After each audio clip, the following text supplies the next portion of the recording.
Sean ustedes bienvenidos a este espacio de conversación de nombre de tiempos y palabras con el maestro Marcial Guerrero. Hola, buenas tardes. ¿Cómo está, mi estimado maestro? Bien, Arturo, bien, gracias. Qué bueno, maestro.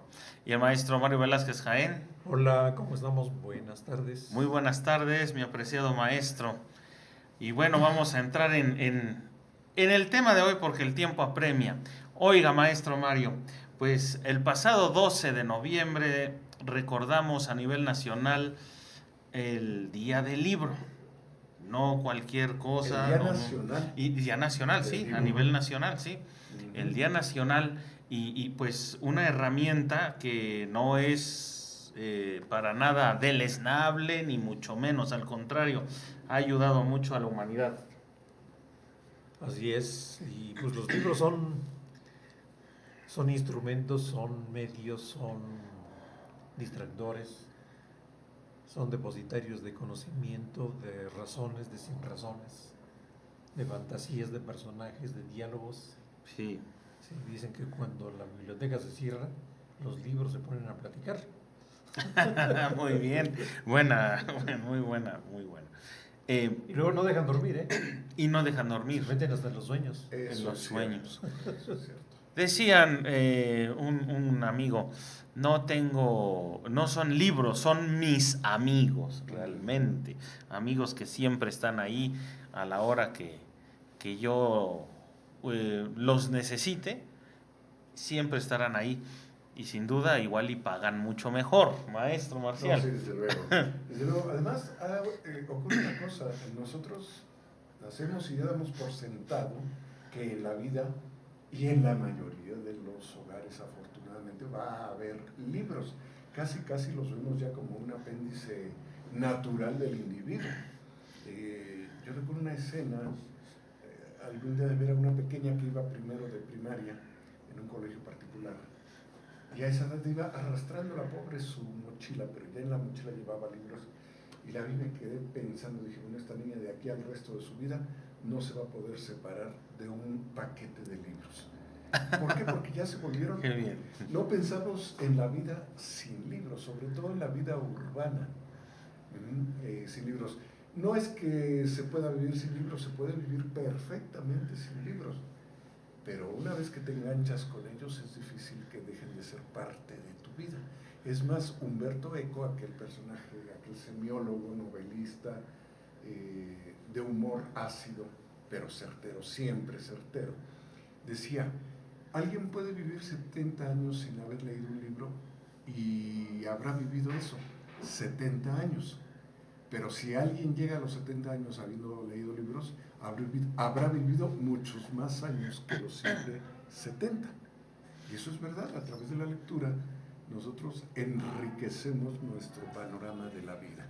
Y justamente como dices, ayer 12 de noviembre se conmemoró un año más del nacimiento de Sor Juana Inés de la Cruz, o mejor dicho, de Juana de Asbaje y Ramírez de Santillana, que después al profesar como religiosa, primero las Carmelitas Descalzas, cuya disciplina no la convenció porque ella decía que era muy dura la vida y no, yo creo que más bien no le permitían tener su propia biblioteca y sus lecturas. Entonces se retira de las Carmelitas Descalzas y regresa después a la Orden de San Jerónimo, en este convento que hoy se encuentra en la calle de...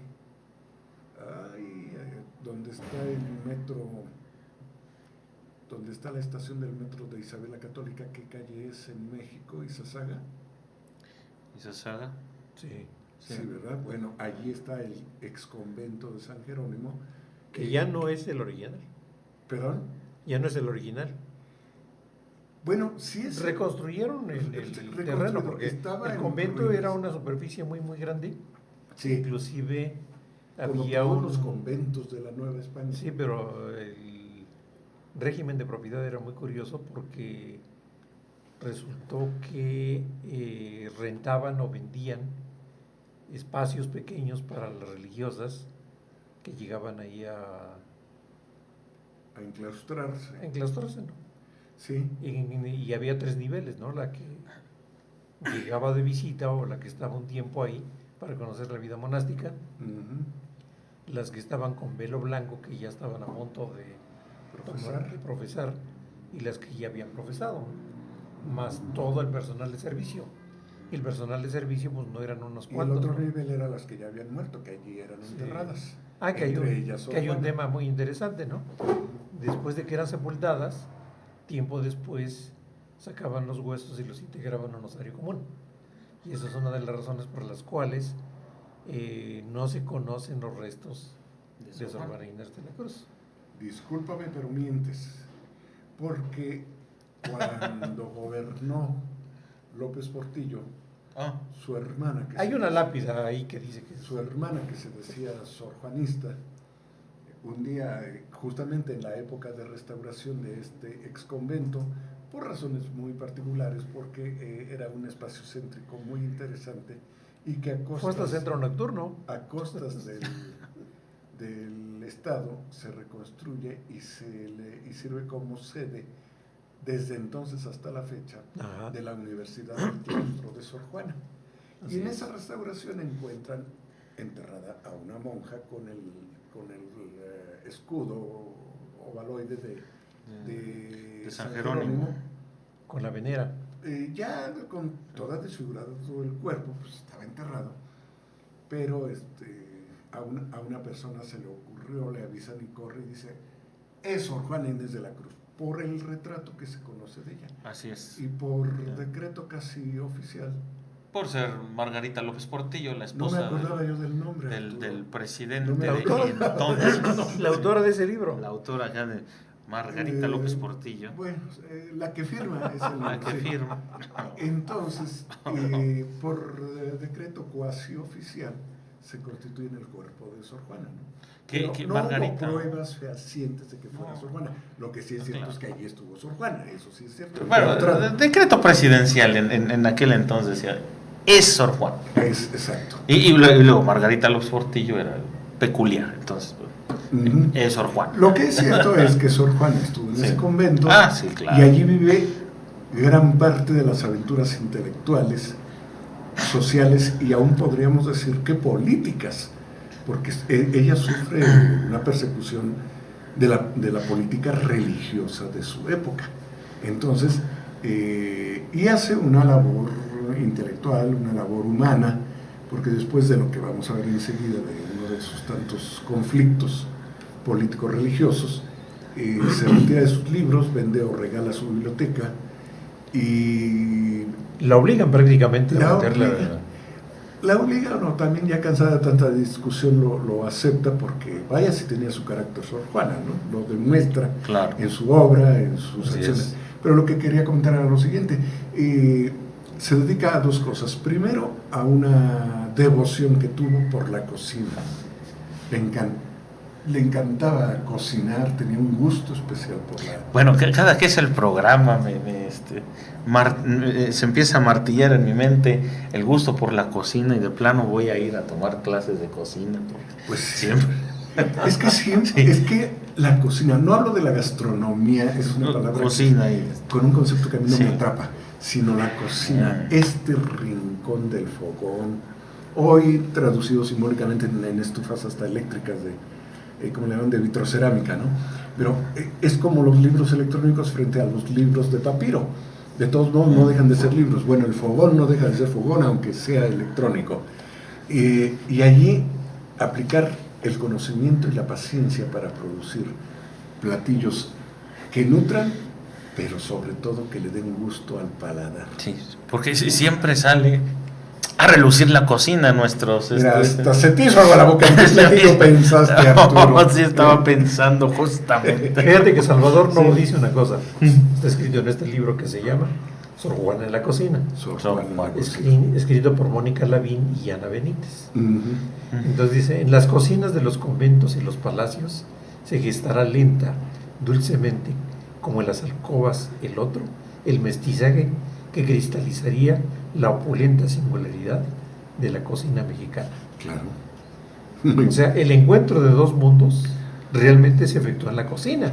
Ujú. Claro. Sí, porque por ejemplo el azúcar vinculada con las frutas que ya existían aquí, por ejemplo el acitrón, pues, es un encuentro. El mole es un encuentro. Sí, Oh, sí, sí. Y si se come en exceso es un desencuentro.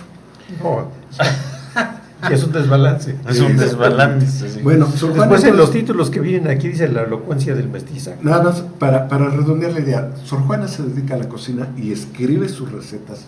Y hoy son, Aquí hay unas son muy recetas. buscadas. Afortunadamente, Mónica Lavín, una gran estudiosa de la tradición de la cocina en México, se da la tarea con esta otra persona de trabajar el libro de Sor Juana. También recuerdo por allí una pequeña edición que no la encuentro, la tenía yo, me la obsequió don Rogelio Álvarez, el director entonces de la Enciclopedia de México, donde rescata recetas de Sor Juana.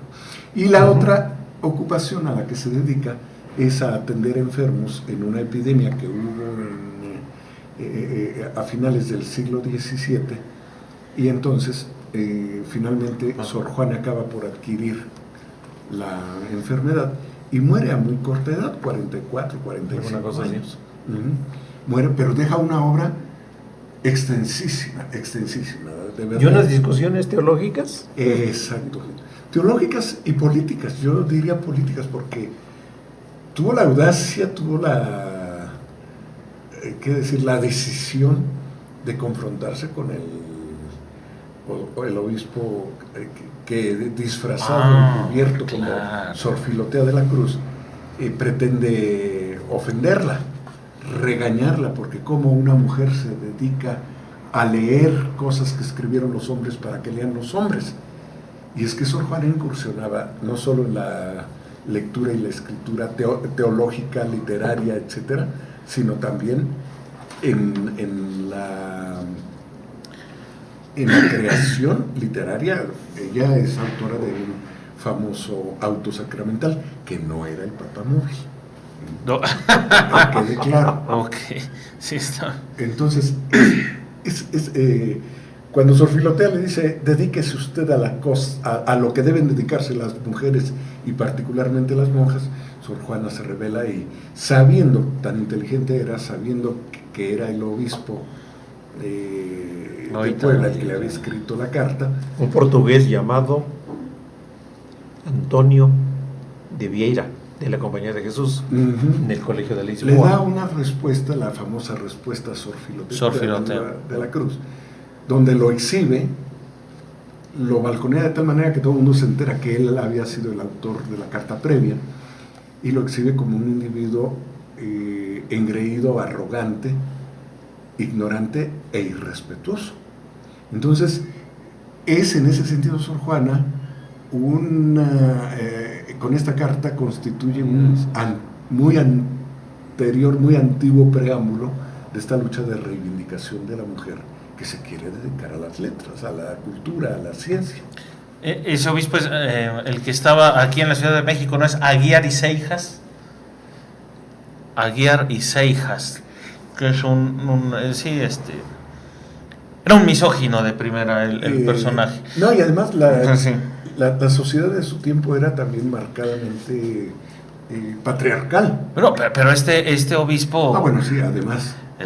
valga la expresión, pecaba de misoginia. Mandaba poner, quitar las baldosas porque las monjas las habían pisado, o por ahí pasaban las mujeres, esposas de criollos y de virreyes, y decía que él no quería ni siquiera que sus zapatos pasaran por las mismas baldosas que ellas habían pisado. No. Y lo que pasa cuando llega a México, cuando llega a tomar posesión, terrible. Llega pues, a su misa y a catedral, y empieza a haber movimiento, que la gente apuraba muy rápido a moverse y a no llevar el tiempo que implicaba su unción como virrey, ¿no? Uh-huh. Entonces empieza a decir, bueno, ¿por qué está pasando esto? Dice, porque van a presentar una obra de una monja muy connotada, que se refiere precisamente a las cuestiones de la vida cotidiana. Uh-huh. Entonces se enoja muy fuertemente y empieza ahí la gran agresión que tiene contra ella misma. Le había quitado sí. luces de la marquesina. Así es. Y eso era algo imperdonable. Y que había sido una mujer. Además, además. Peor, ¿no? Y algo que comentábamos antes de empezar Sí, el claro. programa, algo que en aquel tiempo era terriblemente censurado, era una hija natural fuera de matrimonio. Entonces, Sí. bueno, eso en aquel tiempo era algo Eso era un estigma. imperdonable, un estigma Que terrible. para la época les llamaban de una forma muy, que actualmente es muy peyorativo, pero para la época normal, ¿no? Que Sí. era hija bastardo. Hija bastarda. Ujú. Sin embargo, ella, Sí. comentábamos previamente al programa, en términos de familias y de padres y de abuelos, viene de familias criollas, y ella misma es criolla en Es esta criolla, clasificación que había en la época, lo cual le permite tener acceso primero a una educación, porque desde muy pequeña asiste a lo que podían ser las escuelas entrecomilladas, que generalmente eran en casas privadas o acaso en algún rincón de alguna iglesia, para enseñarles las primeras letras a las niñas y muy relegadamente a los niños y relegadamente Maestro, a los los 16 años comienza... No, a los 3 años. ¿Tres? Tres ya leía. A los 5 su primer poema. 3 años, ¿no? Sí. No, eso ya es... Y muy prontamente, en 25 lecciones, aprendió latín. No, me tardé mucho, entonces. Yo... Qué barbaridad. Bueno, es que te voy a decir una cosa. Renglón aparte y crítica aparte, ¿no? Realmente la escuela retrasa el aprendizaje. Porque los tiempos de la escuela no son los mismos que los tiempos de muchos alumnos y de muchas gentes, ¿no? Algunas veces les falta tiempo y algunas veces el tiempo Les es falta mucho. profesor. Sí. Porque Sí, también es Juan José cierto. Arriola decía, aprendí a pesar de la escuela. En algunos de sus libros, Claro, él con sí. esa ironía tan especial que manejaba dice, yo aprendí a pesar de la escuela. Ujú. Nos decía un maestro. Cierto. Dice, el título se los da la universidad. El conocimiento está en los libros. Cierto. Y qué bueno que recordamos cada 12 de noviembre el Día Nacional de los Libros. ¿Y cuándo es el Día Internacional? ¿Y con motivo de El qué? 23 de... punto. El 23 de... ¿De qué? No, maestro, pues les dije que apenas voy aprendiendo. Voy aprendiendo a leer. Muy ligado con quién, con la muerte de El 23 Shakespeare. de abril. De Shakespeare y de... y otro más. De Cervantes, pues. De Cervantes. Cervantes ¿y otro de? y Cervantes Saavedra. el Inca Garcilaso de la Vega. Ok. Es De 16 de abril. peruano, ¿no? En abril, ¿no? El mismo 23 de abril se consideran, aunque unos manejan el calendario gregoriano y el otro el juliano. El Julián, sí. Y hay una diferencia de días entre ellos, pero todos acuerdan, valoran como equivalente el 23 de abril. Y por propuesta estos dos a la personas. UNESCO, que Sí. la acepta, se reconoce como el Día Mundial del Libro Sí. y del Derecho de Autor. Sí. Ujú. Por estos dos grandes Tres, de la tres literatura. grandes. Ah, claro, 3 porque El eso Inca, está- el Garcilaso, Inca, la claro, Vega. Garcilas. Sí, claro. Bueno, y volviendo con Sor Juana para luego platicar un poco del libro. Sor Juana además fue una mujer muy reconocida intelectual y literariamente. Ella produce su obra literaria predominantemente poética en la época en que en España estaba en su apogeo lo que ya se conoció como los siglos de oro de la literatura española. Del México siglo barroco. aporta tres grandes, tres excelentes, yo diría que 4, pero 3 por obra, excelentes escritores a este movimiento. Sor Juana Inés de la Cruz, Juan Ruiz de Alarcón, Así de lo es. que hoy es originario de Tasco, en el actual estado de Guerrero, don Carlos De Sigüenza y Góngora. sobrino de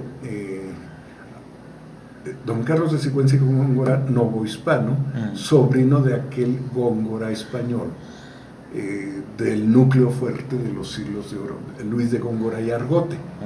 Y hay otro que es muy corta la obra que se le conoce, 4 sonetos, entre ellos aquel de no me mueve ni Dios para quererte si lo que me tienes prometido, ni me mueve el infierno tan temido, para dejar por eso de ofenderte.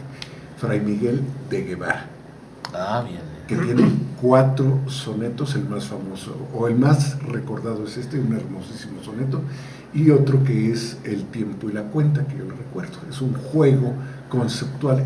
Recordemos que en los siglos de oro hay 2 grandes tendencias, el conceptismo y el culteranismo. El culteranismo, que lo abandera Góngora y Argote, y el conceptismo, que lo abandera este individuo de gran humor y ácida ironía, que era Francisco de Quevedo. Bueno, pues Sor Juana participa en ese movimiento literario. Pero ¿cómo participa? Porque ella era desconocida en Europa, sino que ella llega, bueno, primero cuando llega a la Ciudad de México, llega porque su tía y su tío dicen, bueno, esta niña, ¿qué hace aquí? Va a ser aprendiendo todo esto y viendo los libros, y siempre con los libros. Cuando muere su abuelo, ella atesora solamente un libro, el que estaba leyendo con su abuelo, que estaba separada la hoja por una espiga, que es a donde le leía, porque se muere repentinamente su abuelo. Entonces ella pues, se la llevan a la Ciudad de México. Narra por ahí, a lo mejor un poco fantasía, un poco realidad, cómo fue su viaje a la Ciudad de México. Cuando llega, dice, pasa por la ciudad y pasa por la Universidad Real y Pontificia, a la que vio con mucha admiración y deseo, ¿no? Y hace el comentario, yo quiero estar ahí. Dice, no, ahí solamente van los hombres. Dice, pues me disfrazo de hombre, ¿no? Sí, incluso se cuenta la anécdota de que en la edad para ir se cortó el cabello para que pasase por hombre, y obviamente no le permitió a la familia hacerlo, ¿no? ¿Cómo es? Sí, que era una costumbre que conservó, porque cortarse el cabello decía que le ayudaba a que sus ideas llegaran más rápido a su cerebro, ¿no? Y era una forma de castigo que se autoimponía, se castigaba cortándose el cabello. Sí, entonces cuando llega a la Ciudad de México, empieza a correrse la voz de que era una niña prodigio. Entonces la llevan a la corte, y en la corte el virrey reúne, y el virrey ya tenía contacto con ella, y tenía contacto porque preparaban los ricos potajes en el convento, que le gustaba principalmente toda la dulcería, le encantaba, era medio goloso el virrey, le encantaba ir ahí. Entonces empezó a escuchar, y le empiezan a encargar algunas piezas oratorias muy pequeñas, y ella atiende y acepta el reto y empieza a progresar. O sea que llega el momento que la reúnen en la corte, dice, bueno, a ver, reúne a sabios y escritores y decide preguntarle lo que quieran, ¿no? Le preguntan lo que quieran y ella da respuesta. Muchas de esas interrogantes se empieza a generalizar que es una niña genio. Tenía la reina, no la reina, sino la virreina. La virreina. Bueno, la esposa del virrey. La esposa del virrey acudió cotidianamente para aprender con ella y para explicarle. Entonces, a través de ella llegaban libros de Europa que eran de momento muy preciados, o muy perseguidos, o muy prohibidos, y los más populares también. Entonces ella construye una serie de piezas literarias. La reina las toma, y cuando la reina, la esposa del virrey, cuando la esposa del virrey se regresa a Europa, ella los divulga en Europa y los publican, y se hace famosa en España. Efectivamente, porque además en su producción literaria tiene poesía religiosa. Así es. El autosacramental que comentábamos, tiene obra teológica muy profunda, de razonamientos muy profundos, tiene obra cotidiana, inclusive hay por ahí una obra de teatro, Casa de dos puertas, Casa de dos puertas, difícil de guardar, algo así, se me escapó el nombre. Otro es Los empeños de una casa. Los empeños de una casa. El amor es un laberinto. Sí, también incursiona mucho en la poesía lírica amorosa. Así es. Que es muy famosa. Y algo que tiene también... Y en la poesía de reclamo, ¿no? Poesía de reclamo. La poesía de reclamo, como aquella que hace referencia a la mujer, ¿no? Más bien al hombre que acusa a la mujer. Así es. Obras teatrales, también Los empeños de una casa es una obra. Los empeños de una casa, pues es lo cotidiano de que sucede alrededor de un núcleo familiar. Pero ¿no? siempre con un humor muy fino, picaresco, pero nunca nunca tocando las puertas de la vulgaridad. Y la esposa del virrey se llamó Leonor de Carreto. Leonor de Así Carreto. Esposa de Mancera, el famoso, que también decíamos fuera del aire, de la mancerina, que era una mancerina, ¿no? Una taza que estaba, ¿qué? Adherida, pegada, no sé, con el plato, ¿no? Sí, exacto. Es la famosa mancerina. Esas mancerinas se Sí. produjeron solo, hasta donde yo sé, aquí en la Nueva España. Porque el virrey tenía un temblor muy marcado. Y entonces, para evitar que se le derramara el chocolate al que era adicto. No, ¿por qué no? Bueno. Entonces, comprate una mancerina. Sí, me voy a comprar una mancerina. O un mandil, cuando menos. Un mandil. Por aquello de las dudas. Sí. Que les recomiendo que consigan chocolate de aquí de la sierra de Hidalgo. Y que ya sea que lo compren, el chocolate recién preparado, la crema del cacao, tal como sale del metate, viene cuajada, entonces llegan, lo preparan, lo revuelven un poco con agua y canela y un poquito de vainilla, y lo ponen a hervir sin leche en ese momento. A la prehispánica manera. Hasta que se forma espumoso y en ese momento le agregan leche. Y en los días de frío realmente, y si quieren le agregan un poquito de vinito. Con un poquito de vinito el frío, mira, se evapora junta. De por sí las calorías del chocolate. Y que por cierto el chocolate fue prohibido en los conventos. ¿Por qué? Pues quizá Se supone porque que Porque era un gran estimulante. y invitaba al pecado. El pecado de la gula. Soy Acláralo. un pecador, no sé. De la gula, claro. Sí. Ay, no. Lo caliente surgía, salía hasta en los cachetes. Sí, claro. Se comentaba que un día estaba un tipo comiendo así, un platillo exuberante. Opíparamente, pero así, los ojos como los de la pintura de Goya de Júpiter comiendo a su hijo, ¿no? Y pasa un individuo y lo ve comer con tal descuido y vehemencia que le dice: ¿no sabe usted que la gula es un pecado? Y el otro levanta la vista y le dice: y la envidia también. Y la envidia, sí, claro. Pues Sor Juana era una gran cocinera, le encantaba. No solo lo hace por obligación monascal, sino lo hace por devoción. Monacal. Monacal. Sí, monacal. Le encantaba. Y entonces, gracias a eso deja su recetario escrito, que es recuperado después y es trabajado. Fíjate los nombres: bigote de gallina, Bigote. pollos portugueses, clemole de Oaxaca, turco de maíz cacahuacintle, guisado prieto, torta de arroz, purín de espinacas, torta de arroz número 2, ate de piña, ate de almidón y camote molido con almendras, ate de natas, ate de cabecitas de negro,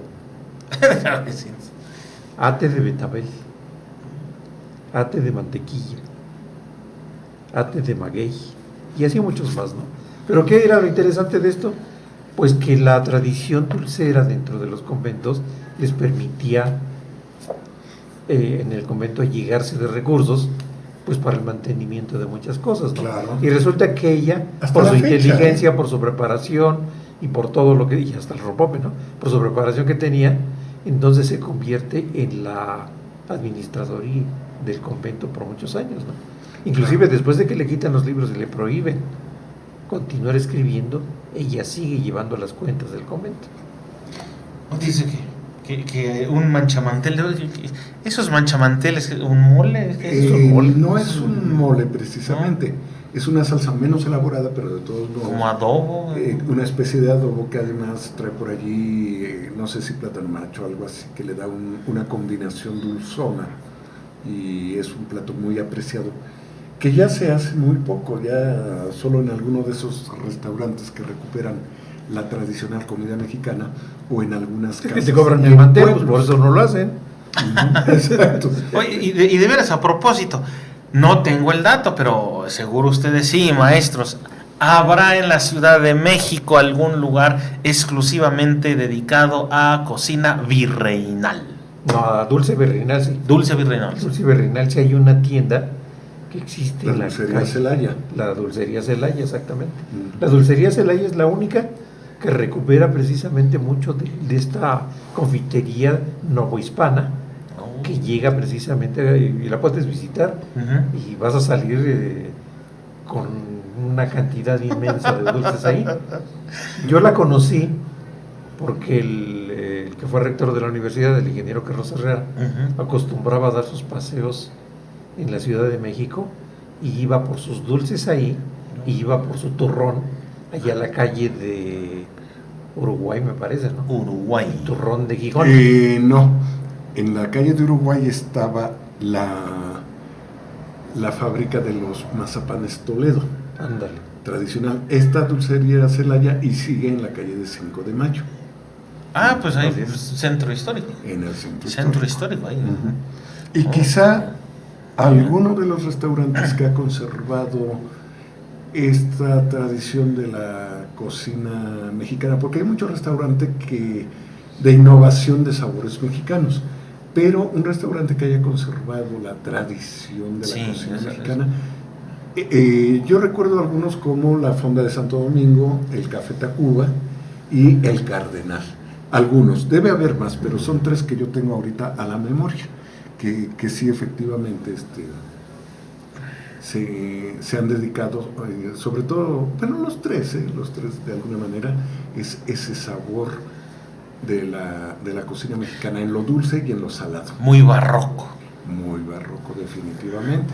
Sí, pues la cocina mexicana, ¿qué cosa es más barroca sino los chiles en nogada o cualquiera de O los los moles. Los moldes son algo barroco. Estamos hablando de Sí. 20 a 30 o más ingredientes para producir esa mixtura especial.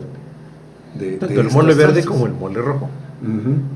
O el mole negro. El mole negro también. El poblano. El mole poblano es un mole más bien que tira a un color rojo oscuro. El mole negro es el oaxaqueño. El oaxaqueño. Pero imagínate incorporar el mole a un alimento salado. Eso es... Hay que tener apertura de criterio para hacer esa Bueno, travesura. ahora Sí, claro. dentro de la innovación, no sé, por ahí había alguna persona que hacía chocolates de manera artesanal muy finos y entre esos los había rellenos de mole. Nunca los he probado, no Suena interesante. no sé, pero me llama la atención. Pero es Algunos que dirán, guac. Sí, guaca. Pero, bueno, pues es tradición. pues sí, definitivamente. Sí, o sea, Entonces, yo creo que sí vale la pena la innovación, pero también la recuperación de estos sabores ancestrales es también muy, muy valiosa y muy apreciada. Por supuesto, claro. Ujú. Y bueno, usted puede encontrar obra de Sor Juana, incluso en el billete actualmente de la denominación de 100 pesos. Ahí Que fue está. por muchos años el de 200. Muchos años el Y de 200. Y anteriormente antes de una 1000. moneda de 1000 pesotes, No ¿no? moneda, en billete. ¿Recuerdan Pero también hay monedas conmemorativas. Una moneda Sí, de 1000. a esa sí no- La de 1000 pesos. No la recuerdo.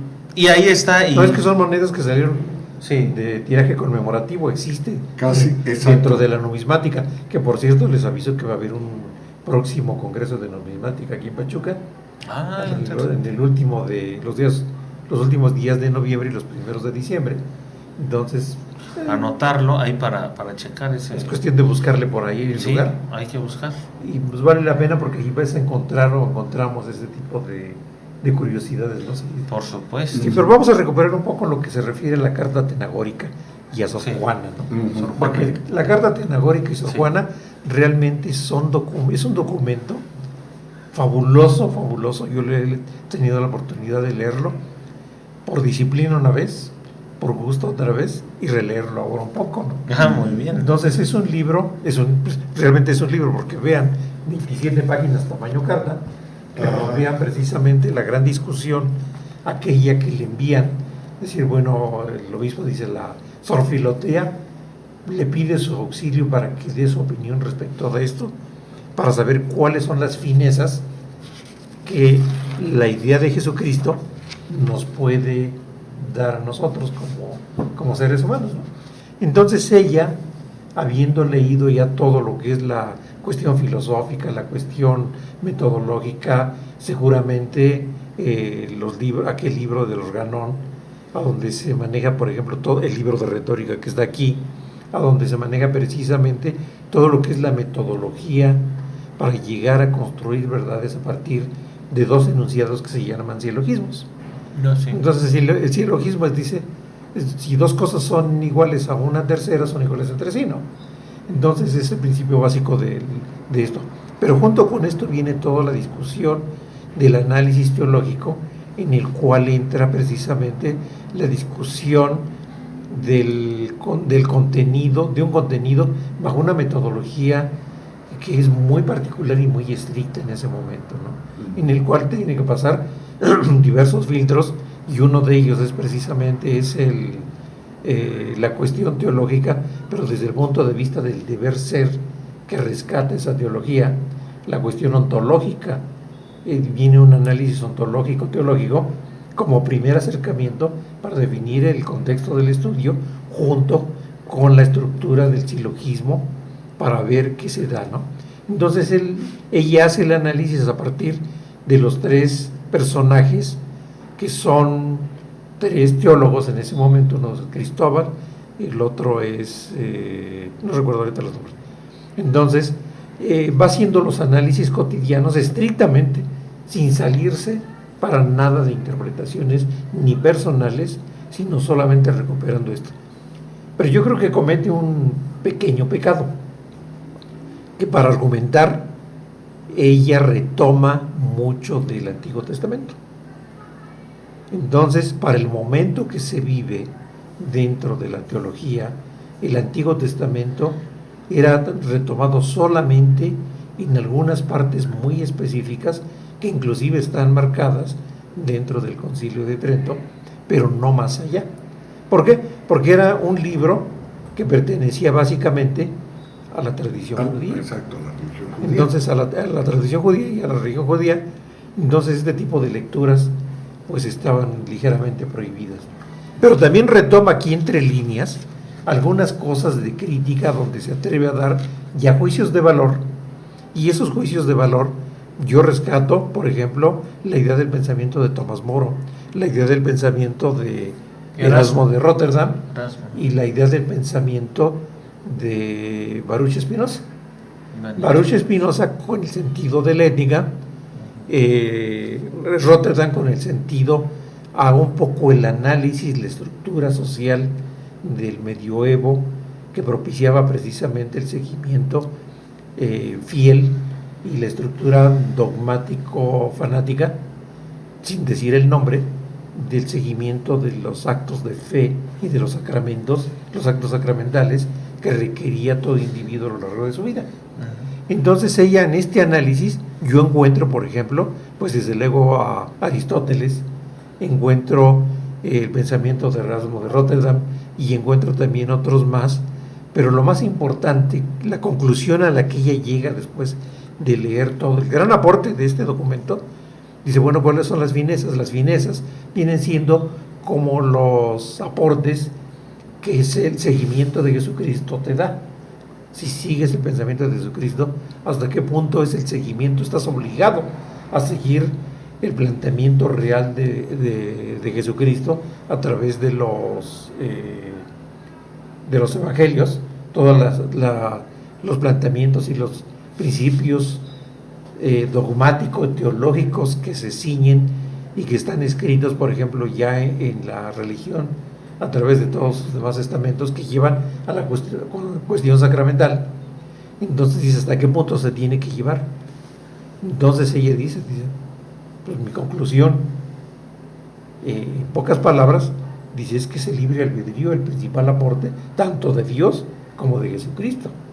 Y da a entender, dice, Dios nos dio el libre albedrío, ni Él tiene el derecho de quitarnos lo ignorante, lo bla, bla, bla, y muchas más. O sea, hoy en día lo podemos traducir a palabras, si ustedes piensan, soeces y más cortas, y convertirlo en una frase muy, muy fuerte, ¿no?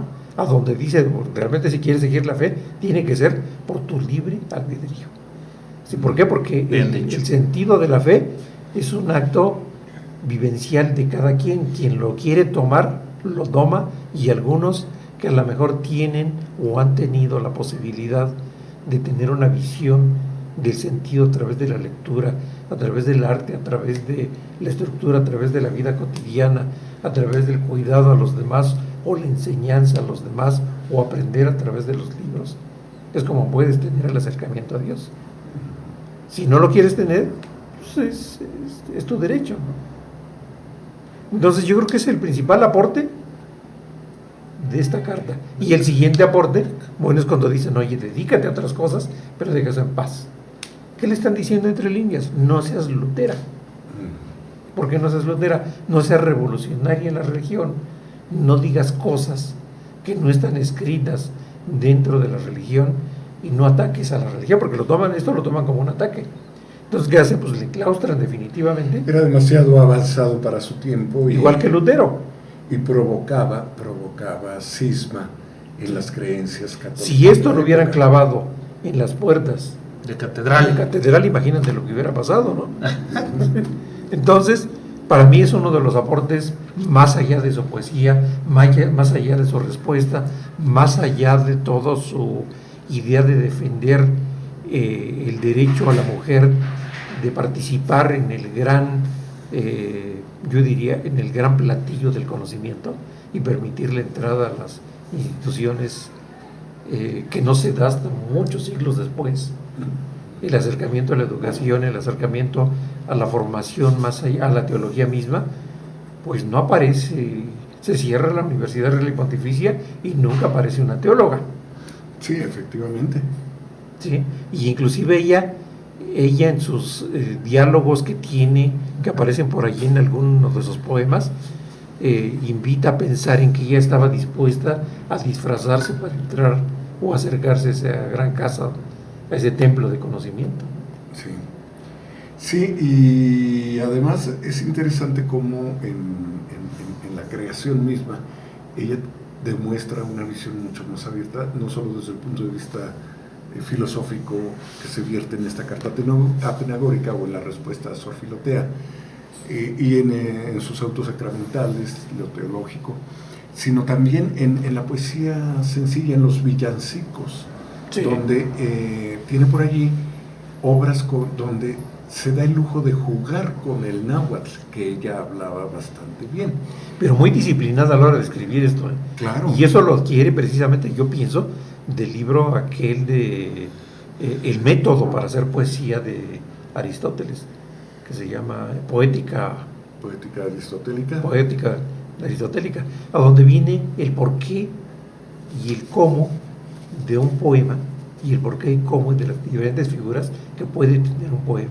Entonces yo encuentro una gran disciplina, porque tú ves la métrica dentro de los poemas y dentro de toda la estructura de lo que ella escribe, que dice, esto no fue improvisado. Sí, porque además en la época no es libre, no es... Era importantísimo cuidar la métrica, así es, el ritmo y la rima. Así es. Hoy predomina otra libertad para la creación poética, más que nada sustentada en la figura poética más que en la estructura poética. Así es. Pero ella desde luego conocía perfectamente todas estas normas de la retórica de su tiempo. Y que las combinaba con la cocina. Exactamente, entonces bueno, pues da como resultado una obra bastante extensa para su corta edad, bastante extensa, y si a usted le interesa incursionar más en la obra de Sor Juana, yo le recomendaría que busque sus obras completas en una estupenda edición que hizo la Casa Porrúa dentro de su colección Sepan Cuántos. Allí está la obra completa de Sor Juana Inés de la Cruz en un tomo bastante voluminoso y trae un prólogo. No recuerdo ahorita quién es el autor del prólogo, pero esta colección se caracteriza porque sus estudios preliminares son de una gran calidad literaria, los ensayos son de primer nivel. Entonces, búsquelo, léala, interésese por un personaje Mira, esta es la portada del libro, Ujú, de uno de los que hay de obras completas. ujú. Trae a Sor Juana, por Sor supuesto. Juana con su hábito de Con San su hábito Jerónimo, de San Jerónimo. y el medallón de San Jerónimo. El característico medallón. Ujú.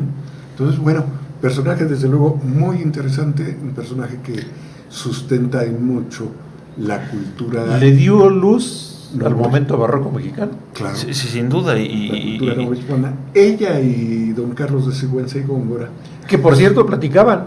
sí, es lo que iba a decir, eran amigos, platicaban, se intercambiaban libros. Pensamientos e ideas. Exactamente. Le dio luz al barroco y le ha dado luz a la numismática mexicana de muchos. Sí, muchos. Sí, pero hoy en día el sentido de la numismática, Sin el duda. sentido de los billetes, Sí. no es por su obra, No, no, bueno, es por su naturaleza de haber sido mujer y haberse Una mujer. atrevido. a lo que no se atrevía nadie en Exactamente. esa época, claro. Bueno, recordemos Claro que está. ella entra como figura de monedas y billetes antes de que hubiera esta revaloración profunda de la mujer, del feminismo, etcétera, y entra justamente por su reconocimiento como la décima musa. Décima musa. La así décima es. musa, que el nombre que le adjudican, el título que le adjudican, precisamente por su capacidad creativa y su intelecto, en alusión a la continuidad de las 9 musas griegas, luego Ujú. vueltas romanas, y a ella la reconocen como la décima musa, la mujer que sigue inspirando y creando en términos de la cultura. Ujú. Y bueno, hablando también, porque hablamos del Día Nacional del Libro, algunos datos interesantes. El 40.5% de la población en México no lee. 40.5. 72 pesos es el gasto anual por persona en libros. Ujú. Lamentable, lamentable. Hay 152 ferias de libro en México al año.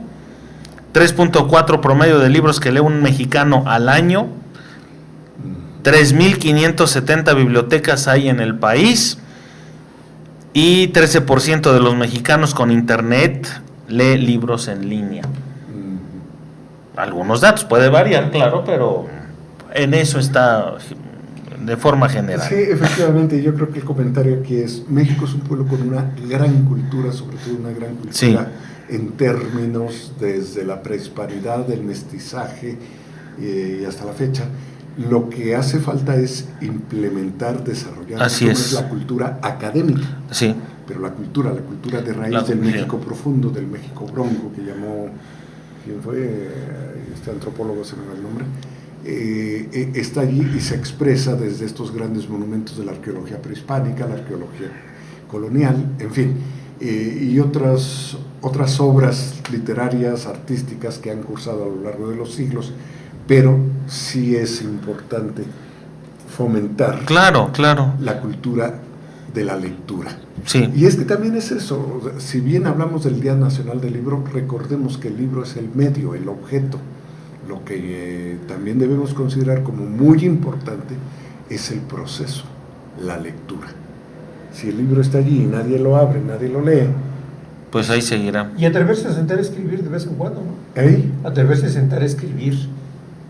Sí. Iniciar el escribir, porque El hábito de la escribir. narrativa simple de dónde vienes y a dónde vas, o la narrativa de qué es tu ciudad, o qué es tu barrio, qué es tu comida, y atreverse a sentar a escribir, eso es un ejercicio interesante, ¿no?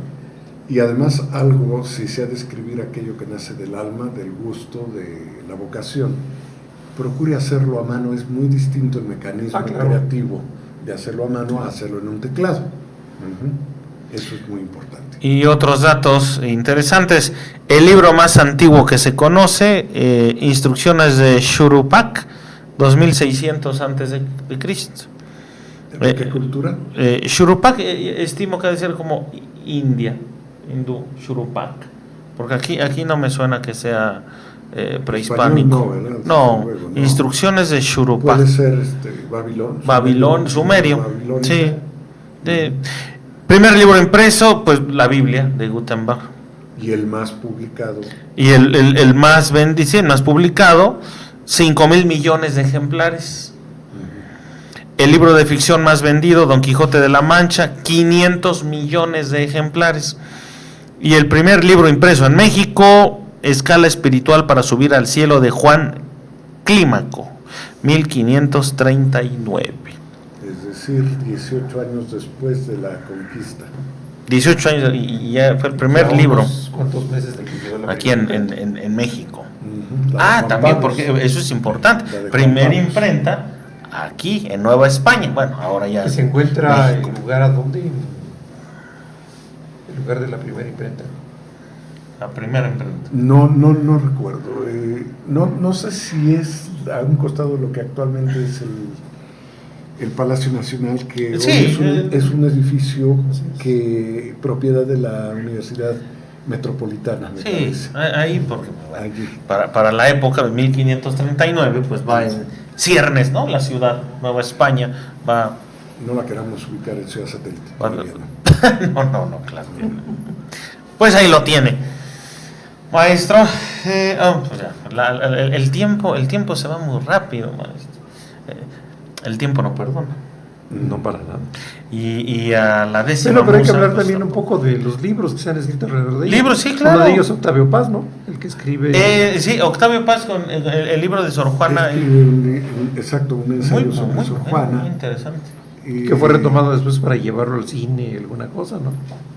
Ese dato. Y otro libro que es una fantasía verdaderamente de su vida, salpicada de cosas medias turbias, escabrosas que dices, pues no, esto no es. Ya sé, ¿de quién? Martín Moreno. Martín Moreno. Martín Moreno. Sí. Ahí habla de... Nada recomendable lo una que historia provenga novelada que se llevaron inclusive al cine y generó pues mucha escarnio y mucho... Sí. Transformó completamente la idea de ella. No, pero además no la transforma con base en un estudio científico riguroso dentro de las ciencias sociales, sino, no sé a veces cuáles son las fuentes, el chisme, y la capacidad, ¿no? El morbo, diría. Morbo, sí, más que chisme, el morbo. El chisme todavía entretiene, pero el morbo es algo que sí, claro, destruye. Muy entretenido. Pero es que ahí Martín Moreno aborda el tema de que hay una relación lésbica entre la esposa del virrey y Sor Juana. Sí, pero además, si la hubo o no la hubo, no, pues últimamente ¿qué? Y no da los elementos.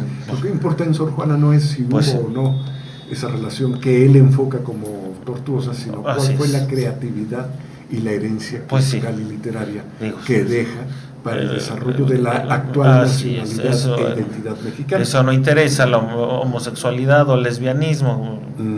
Oscar Wilde, sus obras son formidables. ¿Y cuántos creadores y gente que no es creadora elige? Y aparte de eso, pues haciendo una indagación y una investigación ya profunda respecto de los principios que regían su vida cotidiana, dices, pues, a ver, cómo hubieran quedado rastros en su escritura de esto, ¿no?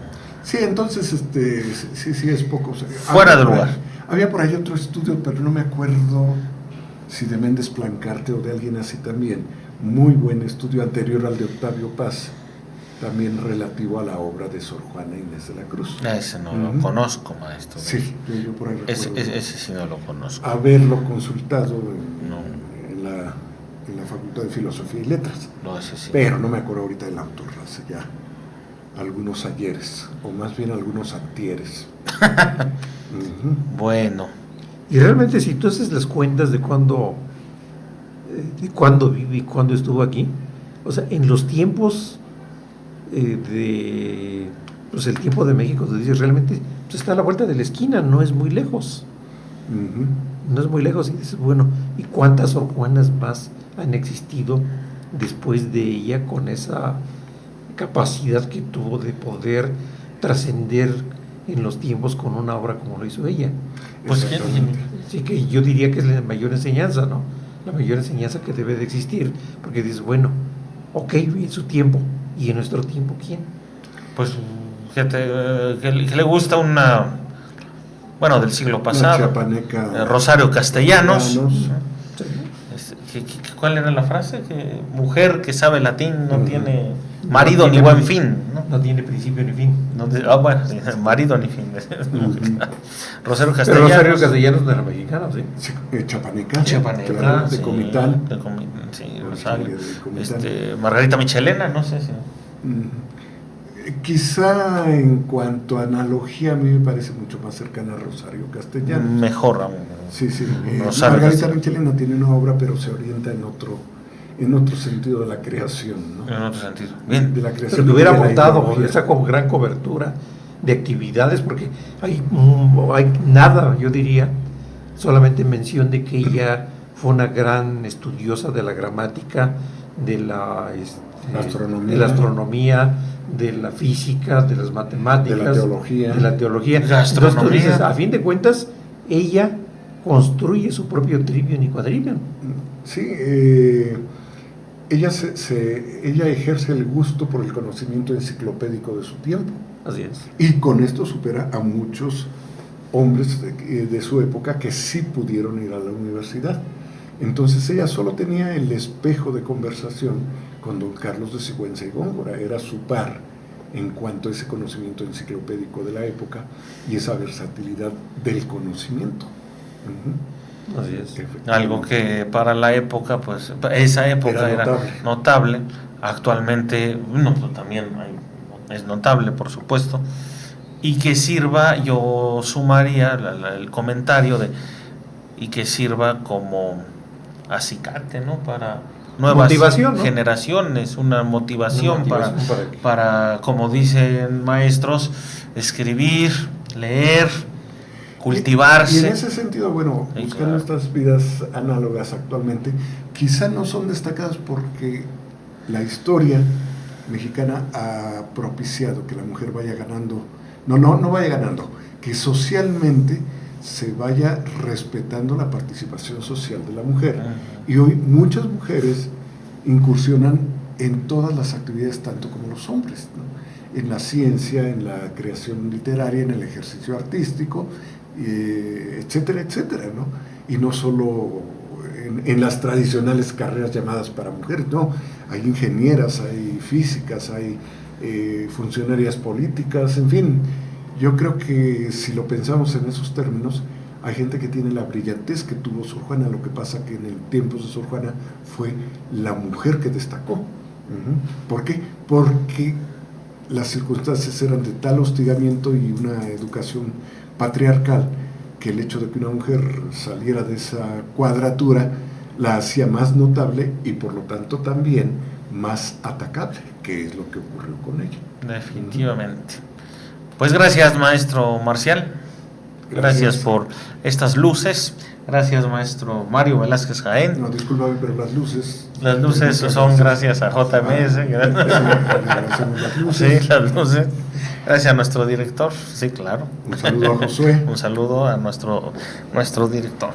El próximo jueves 21 de noviembre, pues. 20. Miércoles 20 y jueves 21. 14 o 21 tienes 21. razón, sí. A veces la tengo, no siempre. A veces. Hoy sí. Oh, bueno. Jueves 21. No sé, quizás sea pertinente abordar algo de Revolución Mexicana. Pues teníamos por ahí pendiente comentar una Felipe obra Ángeles. De Felipe Ángeles, sí. Escrita por otra gran mujer, también, fíjate, hablando de grandes creadoras, sí. De Elena Garro, que escribe una obra sobre Felipe. el juicio y asesinato, porque no fue un fusilamiento llevado a cabo legalmente, sino precipitado para justificar el asesinato de Felipe Ángeles, notable personaje, nacido en el Estado de México. Claro que sí, claro. Sí, ya. Por un año, creo. Sí, por poco tiempo. Fue un año. Porque nace cuando lo que hoy es Hidalgo todavía pertenecía al extensísimo Estado de México.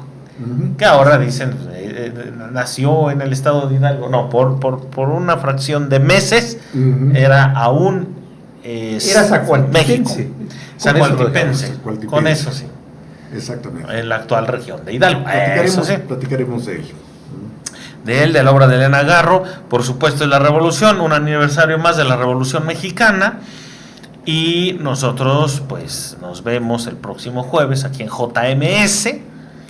Y bueno, pues, muchas gracias, maestro Mario, maestro Marcial. Gracias. Y nos veremos el próximo jueves con el próximo tema. Gracias.